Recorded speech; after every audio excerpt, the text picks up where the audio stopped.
Hey there, everybody. Pete Pardo here from Sea of Tranquility. Welcome to another edition of Classic Album War. Today we're starting, which we're going to hopefully take for the next month or so, if not longer. We're going to do classic live album wars each and every day. All right, because as we all know, there have been so many great live albums released, starting in the 60s, throughout the 70s, 80s. You know, we've got all sorts of great ones in the worlds of hard rock, metal, progressive rock, jazz, fusion, classic rock, all that kind of stuff. So we're going to try and get to as many of them as we possibly can over the next month or so. We're going to start it all off today with two classics, one from 1973, one from 1975, two British bands, two obvious leaders of the progressive rock scene. One of them kind of helped spearhead the whole movement, or at least they're one of the ones that are known for jump-starting this thing we call prog. The other one kind of came in its wake about a year later. All right, also became very, very popular over the years. And we've got two live albums here, one by each band. Both should have been double albums, but what we have anyway are two mighty fine single live albums. So the first one from 1973 from Genesis, simply called Genesis Live, all right, and the other from the mighty King Crimson called USA, titled USA because, of course, it was recorded, got all sorts of glare there we go, recorded at a couple spots here in the good old US of A. So let's take a look at each one, all right? So first, we're going to look at Genesis Live. Now, you got that wonderfully mysterious cover photograph, I should say, all right, of the guys, and kind of dark on the stage there, kind of blue, but of course you see standing in the middle the kind of odd and mysterious figure of Peter Gabriel wearing his kind of like bat costume, right? Because, of course, that's the persona he would occupy on stage back when he was in the band, when they would come out and play Watcher of the Skies, which is the lead-off track on here. A classic tune, perhaps even better here on this live version. It's just so ominous and creepy and powerful. You know, you got the mellotron and Hammond organ and Hackett's guitar work and Michael Rutherford's nimble bass, Phil Collins's intricate drums, Peter Gabriel adding all the drama behind the microphone. A great, great song. From there, they go into the energetic Get 'Em Out by Friday, one of the band's kind of more raucous numbers from early in the career. Great tune. Song number 3, there's not a lot of tracks on this album. You've got the Return of the Giant Hogweed, one of my favorite tunes from that Nursery Crime album, which is a great, great release. The Hogweed is indeed a great song. Another pretty rockin' tune from the band. From there, you got the amazing Musical Box. All right, another classic tune from that era of the band. Culminating with track number 5, The Knife, off of the Trespass album. Okay, which, again, live even takes on new dimensions of greatness. Okay, got that dramatic, heavy closing.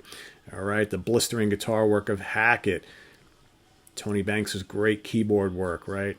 And Gabriel doing his thing. A really strong album that, again, the only real weakness I ever saw in this album is the fact that it ain't longer, right? This screamed to be a double album set, but I think they had some issue with the record label at the time, didn't want to release it as a double album set because, of course, what's it missing from around this time? You could pick a whole bunch of tracks off those first couple albums that could have, should have been on here. Supper's Ready, perhaps, right? A couple of those I'm sure you could throw out there. But a killer live album that just shows a band at, really starting to peak as far as their prog rock creativity goes. Just a really unique band that you go see them live. Not only is the music great, you got the enchanting vocals and visual display of Gabriel. They had this whole kind of like theatrical thing going on, which was quite unique at the time, right? So on the other end of the coin, at the other end of the ring, other side of the ring facing off, you've got USA from King Crimson. Again, this is, with the mighty, mighty lineup, because, of course, King Crimson have gone through a couple of changes in their lineup over the course of the years. This is, Robert Fripp on guitar, John Wetton on bass and vocals, You've got David Cross on violin, and of course Bill Bruford on drums. Cross also playing mellotron, Fripp also playing mellotron. Some really, really great tunes on here. Again, just a raucous lineup of this band. You've got starting off with the kind of loops and electronics, beginning Walk On, No Pussyfooting. Thanks to Brian Eno for that, right? Then you got a rampaging version of Lark's Tongues and Aspic Part 2. Okay. Then you got Lament. Exiles. Stunning on here. Asbury Park. Again, this band did a lot of jamming, a lot of improvisation. Okay. A very heavy version of Easy Money.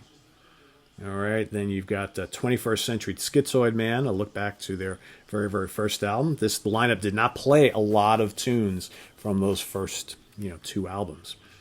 Fracture, another really, really great tune, and then ending it all off with Starless, okay, from the Starless and Bible Black album. A great performance. There's arguably better performances from this version of the band out there. I'm thinking about like the Great Deceiver box set, some killer live stuff on that. But this is very, very strong. And again, should have been a double album. That would have been the right thing to do because it's not like double live albums weren't happening all over the place. Unfortunately for King Crimson and Genesis, the labels opted not to go that route at the time, which sucks for us. I've always wondered, wouldn't it be cool if at some point we got a reissue of this with the rest of the tracks played from that show or maybe from another show on that tour kind of thrown on here to make this like the ultimate Genesis live album. Same thing with this. Not to be, though. So whatever. What are you going to do? So what we generally do on these shows, if you're joining us for the first time, is, we kind of take a look at each one, go through the songs, what we like about them, what maybe we don't like about them, and then I'll give you my opinion on which one I like a little better. All right, because in most cases I'm going to love all this stuff, right?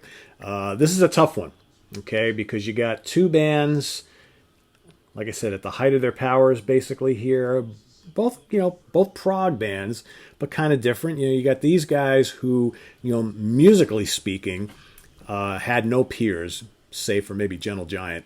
The stuff that Crimson was doing, just crazy stuff. But I think Genesis were maybe better songwriters, okay?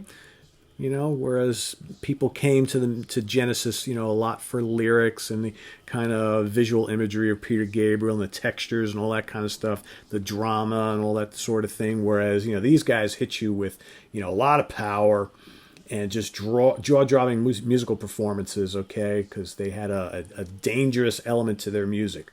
Kind of, I always look at King Crimson, kind of think about Mahavishnu Orchestra a little bit, okay? With jazz fusion, I think that King Crimson and Mahavishnu had a lot in common, although both in playing for different genres, of course.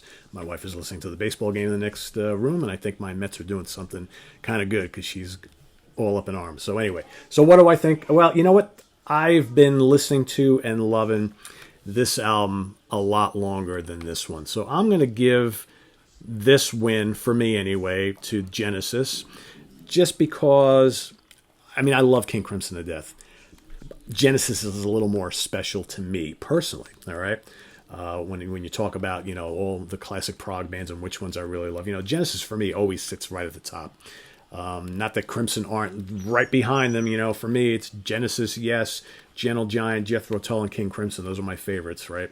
But Genesis usually is at the top there. So they're going to get the win today, not by much. I'm going to give them a split decision, okay? 116, 114, 115, 113, 115, 114. Very close. Actually, 114, 115, right? So we got to give...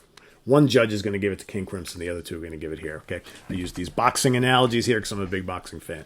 But anyway, my winner by a hair is going to be Genesis Live. So visit us on the web at www.seatranquility.org. We're on Facebook. We're on Twitter. Of course, we're here on the mighty YouTube. Every day, we've got more classic live album wars coming up at you every day for the next however long it takes us. So don't miss any of them. And we'll see you real soon, guys. Bye-bye.